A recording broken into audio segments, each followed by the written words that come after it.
ZEE5 ಇರುವಾಗ ನೀವು ನಿಮ್ಮ ನೆಚ್ಚಿನ ಶೋಗಳನ್ನ ಎಂದಿಗೂ ಮಿಸ್ ಮಾಡಿಕೊಳ್ಳುವುದಿಲ್ಲ. ಅದು ಸಂಪೂರ್ಣ ಉಚಿತವಾಗಿ.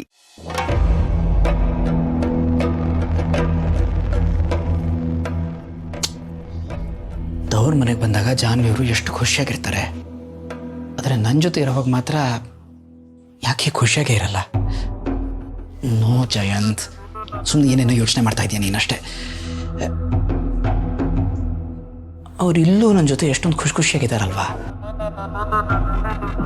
ಆದರೆ ಅವ್ರು ಆಡ್ತಿರೋದೆಲ್ಲ ಬರೀ ನಾಟಕನ ಅಥವಾ ನಿಜನಾ ಅಂತ ಹೇಗೆ ತಿಳ್ಕೊಳ್ಳೋದು?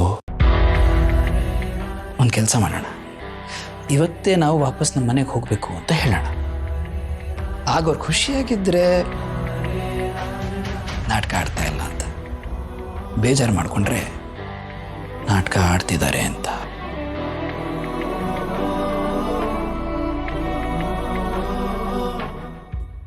ರೀ, ಏನ್ ಹೀಗೆ ಯೋಚನೆ ಮಾಡ್ತಿದ್ದೀರಾ? ಏನಿಲ್ಲ, ನಾನು ನನ್ನ ಮೊದಲನೇ ಹೆಂಡತಿ ಬಗ್ಗೆ ಯೋಚನೆ ಮಾಡ್ತಾ ಇದ್ದೆ. ಹಾ, ಮೊದಲನೇ ಹೆಂಡ್ತಿನ?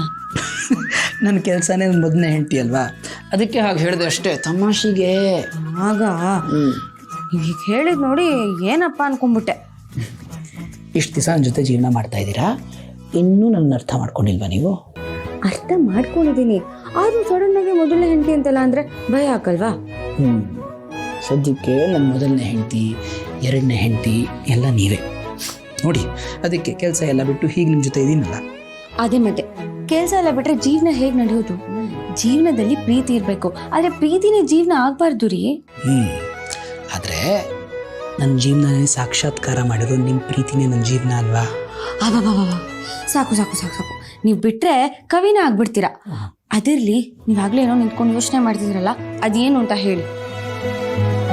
ಜಾನ್ವಿ ಅವರೇ, ಇವತ್ತು ನಾವಿಬ್ರು ವಾಪಸ್ ಮನೆಗೆ ಹೋಗ್ಬೋದಾ ಅಂತ ಏನು ಹೇಳ್ತೀರಿ? ಇದ್ರಲ್ಲಿ ಹೇಳೋದೇನಿದೆ, ನೀವು ಅನ್ಕೊಂಡ್ಮೇಲೆ ಹೊರಡೋಣ. ಅಲ್ಲ ಜಾನ್ವಿ ಅವರೇ, ಈಗ ನೋಡಿ, ಅಪರೂಪಕ್ಕೆ ನೀವು ಇಲ್ಲಿಗೆ ವಾಪಸ್ ಬಂದಿದ್ದೀರಿ, ಇನ್ನೊಂದು 2 ದಿನ ಇಲ್ಲೇ ಇದ್ದು ಆಮೇಲೆ ಹೋಗೋಣ ಅಂತ ನಿಮ್ಗೆ ಅನ್ಸಿರುತ್ತೆ. ನಾನು ದಿಢೀರಂತ ಹೀಗೆ ಹೋಗೋಣ ಅಂದ್ಬಿಟ್ರೆ ನಿಮಗೆ ಬೇಜಾರಾಗಲ್ವಾ? ಇದ್ರಲ್ಲಿ ಬೇಜಾರಾಗೋದು ಏನಿದೆ ರೀ? ಯಾವತ್ತಿದ್ರೂ ನಮ್ಮ ಮನೆಗೆ ಹೋಗ್ಲೇಬೇಕಲ್ವಾ? ಮದ್ವೆ ಆದ್ಮೇಲೆ ಗಂಡನ ಮನೆನೇ ನಮ್ಮ ನಿಜವಾದ ಮನೆ.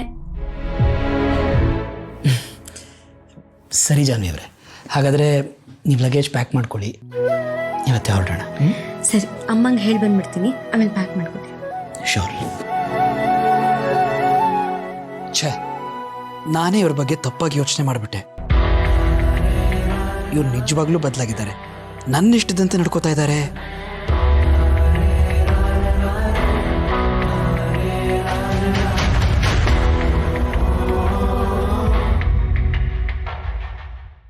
ZEE5 ಆಪ್ ಡೌನ್ಲೋಡ್ ಮಾಡಿ ಎಲ್ಲಾ ಸಂಚಿಕೆಗಳನ್ನು ಸಂಪೂರ್ಣ ಉಚಿತವಾಗಿ ನೋಡಿ.